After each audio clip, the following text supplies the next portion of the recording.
Hello. All right. Fantastic. I got a message for you. I got a message for you.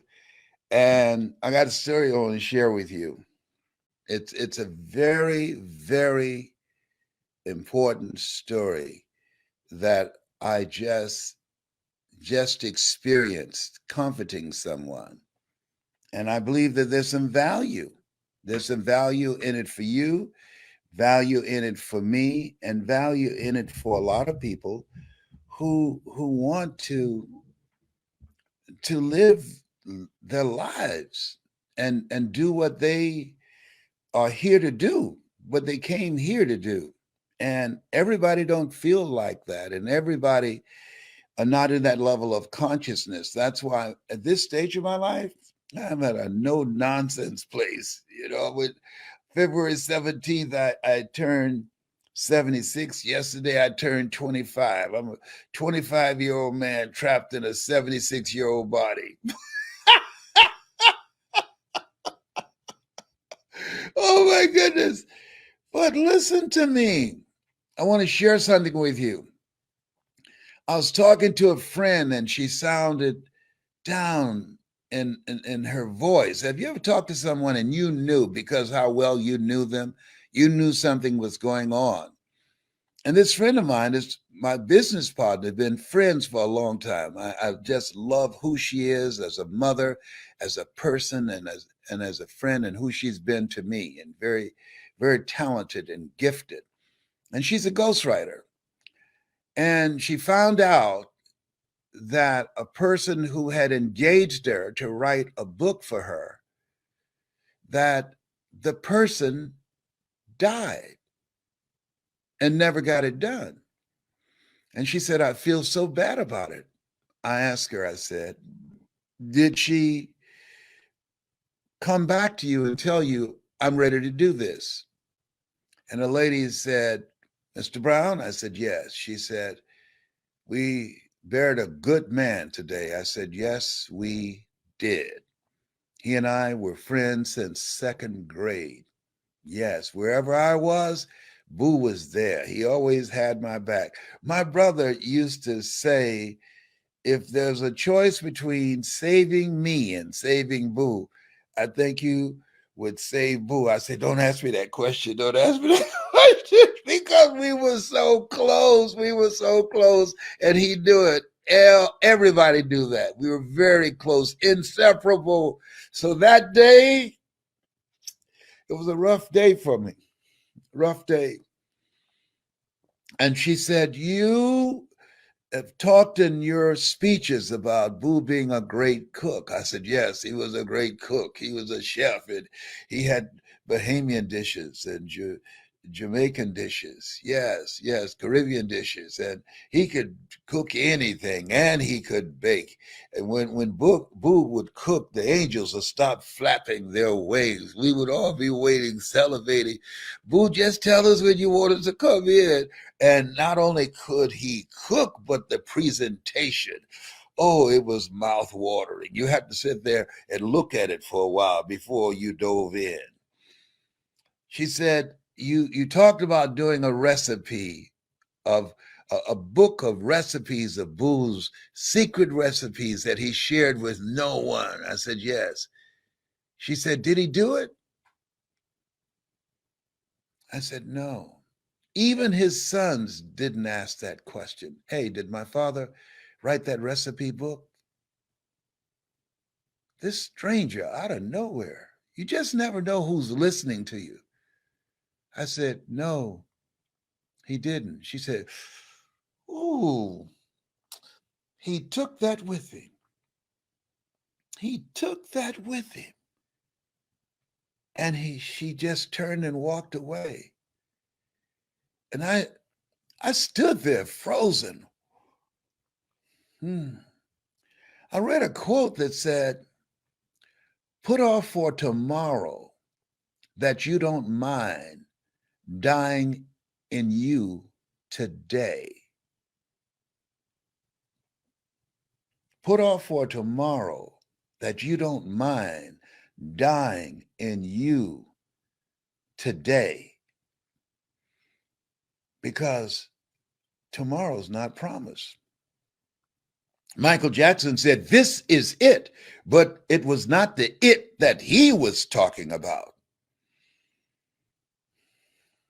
And I've been rethinking my life. I just been reviewing my life, and I'm living with a sense of urgency, getting things done. And I realized the most dependable hand is the one at the end of your wrist. There were things that I would get upset if I asked my children to do and they didn't do it. I'd get upset. But I realized, hey, no, that's not on them. That's on me. That's on me. I'll get that done. I'm not going to ask you but one time. And if you don't do it, I know you were either unwilling or unable. Whoever it is that I deal with in business, partners, if I ask you to do something and you don't do it, I believe you're either unwilling or you unable, and I'm going to get it done. I'm not going to leave anything on the table. I'm going to live like Virginia Clark said, my very good friend Vi Clark, who passed from the coronavirus, that the first female radio personality in Columbus, Ohio. I hired her, and she said, and her daughter gave me this quote. She was a very good writer, but she didn't like writing. It was her talent. You ever known somebody who had a good talent, but they didn't care anything about the talent? They didn't want to do that. They didn't like that. They liked something else. Vi loved playing bridge. She didn't like writing, but she could write, and very good. And she wrote for me, and her daughter knew, Marcy, she knew how much I loved her mother's writing. And she said, I want to give you this quote that I saw that my mother left, and I know she would want you to have it. And the quote said, when I die, let everybody know life don't owe me any change. Life don't owe me any change. Vi lived life on her terms. And, you know, it's one thing to say we're made in the likeness and image of God and been given authority and dominion over everything on the face of the earth, including the choices that we make. We make choices, and our choices make us, but most of us don't make the choice to live full. Most of us take our talents, our abilities, our skills, our book to the graveyard, making the graveyard rich. Boy, I can't tell you this quote by Miles Monroe often enough. Rob the cemetery of your ideas. This friend of mine, I'm not going to tell you her name or Deidre, but that lady that asked her to write the book and the lady didn't follow up. She has enriched the cemetery with her book, with her words, with her story, with her ideas, with her wisdom. Jerry Jackson would say, life has no duplicate. We only have one life to live. Oh boy. We're here because of God's grace and mercy. We're living in a time that I can't speak for you, but for myself, they brought me a package yesterday from FedEx, and I opened the door, and this lady didn't have on a mask. And I was looking, so why don't you have on a mask? I was asking myself, why does she have on a mask? And I stood back, and I had on a mask, and I signed quickly and got my package and brought it in and sprayed it with some Lysol and closed the door. And I realized how nervous I've been, how self-conscious I've been when receiving packages. I called my son, John Leslie. I said, John Leslie, I'm not going anywhere. He said, how's it just staying in the house all the time? I said, well, sometimes I ask Celeste, would she just drive me around? I put on 2 masks just to get some sun, go out in the backyard. And he asked, does Tyrone make fun of you? Tyrone was a squirrel that I talked to, that I befriended. I'm now bilingual. I speak squirrely. A friend of mine, won't tell you her name, is Erica McKay. She said, don't you ever tell anybody that you're talking to squirrels now. They would be very concerned about you, Mr. Brown. Do you understand me? Just keep that between you and I. Keep that on the down low. I said, okay, I won't tell anybody. I talked to Tyrone. Very good. Tyrone does tease me when I go out in the backyard. Nah, nah, nah, nah, nah. You scared to go out. Mm-hmm. You scared of the coronavirus, aren't you? Mm-hmm. The coronavirus don't bother squirrels. I don't have to wear a mask, but you do because you're human. Nah, nah, nah, nah, nah. Oh, Lord. Oh, my God. Oh, okay. All right. Here's the reason I shared this original story with you. Do you have a book in you? Do you have a story in you? Do you know how much time you have left? None of us do. Do it now. Take action now. I'm going to help you. Let me share with you what I'm going to do after I finish. After that conversation, I've been sitting on and putting off and letting life get in the way of doing my book. You've got to be hungry. The Greatness Within to Win, the audio version of it. I've been putting it off. You won't hear me no more today. I'm going to get this done. And my punishment, because I love talking to you. I love inspiring you. I love making you feel good. When I'm letting negative thoughts creep in, all I have to is come and talk to you, and I feel great. But I'm punishing myself. You're not going to see me till I get this done. And my reward is to come talk to you and say, I did it. I did it. I did it. I did it. I got it done. I'm going to spend the rest of the day. I'm not going to put it off for tomorrow because I wouldn't want that book, the audio version of it, to die in me today.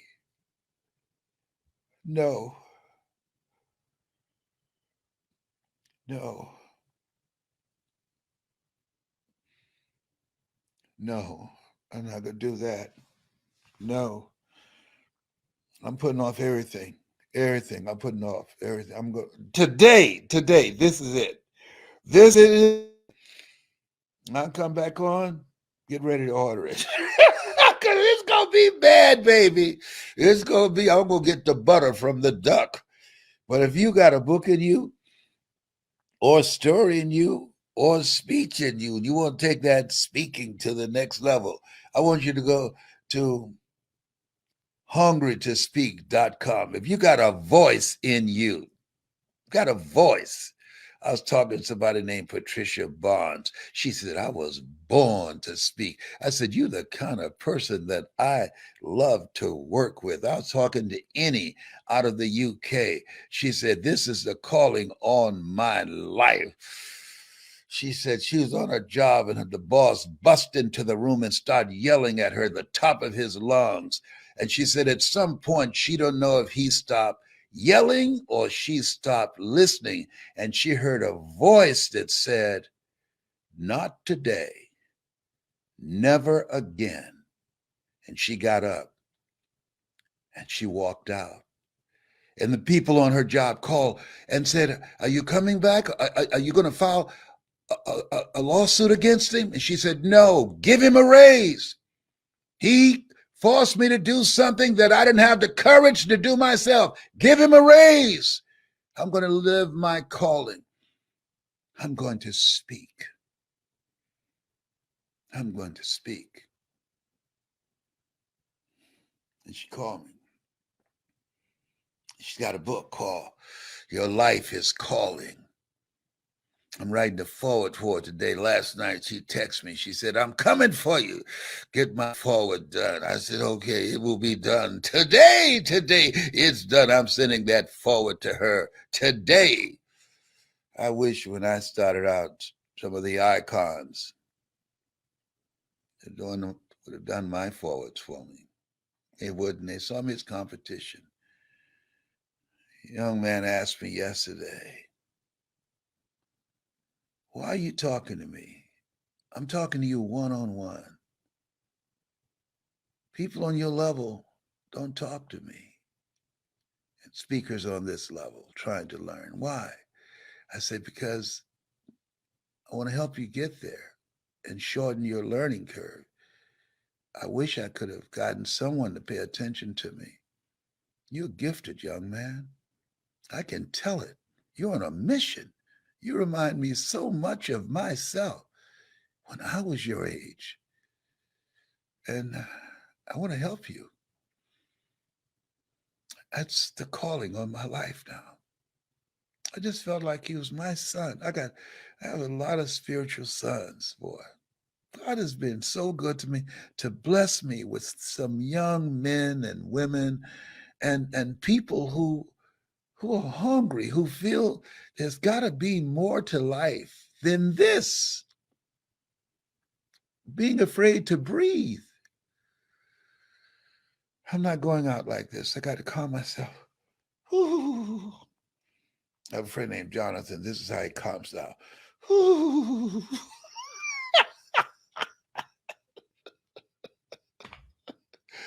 Oh. Okay. I'm going to put my book on audio. I got my microphone. I got everything. You see, I got everything, everything I need. I'm ready. I'm ready to start reading. Yes. I'm bringing it to you. I'm bringing it to you. You're going to love it too. You're going to have fun. Because, see, it's one thing to write for the eye, it's something else to speak for the ear. In my book, you can't hear my laughter or my voice fluctuations. Are you feeling me up in here?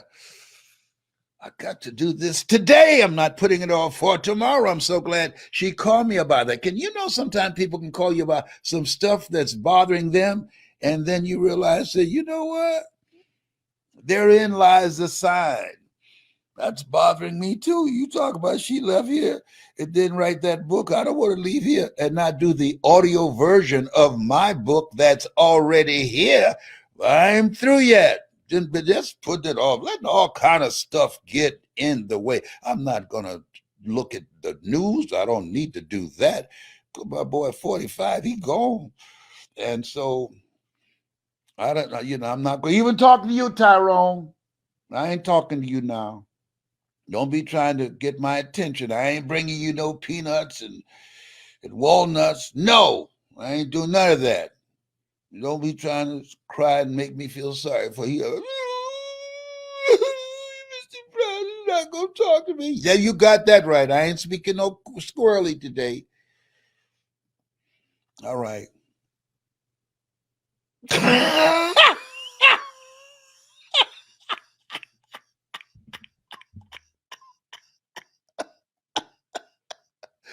Okay. Okay. Oh my goodness. Let me get my book out. All right. I'll go get my book and I'm gonna record it today. Next time you see me, it will be done. Page 1, the introduction. You might wonder why I said you've got to be hungry. People that are hungry are unstoppable. People that are hungry are relentless. People that are hungry take no prisoners and they eat the wounded. I was hungry to take care of my mother. I was hungry to make my mother proud of me. Just give me a little preview. Bye for now. If you are hungry to get something out of you, get it out today.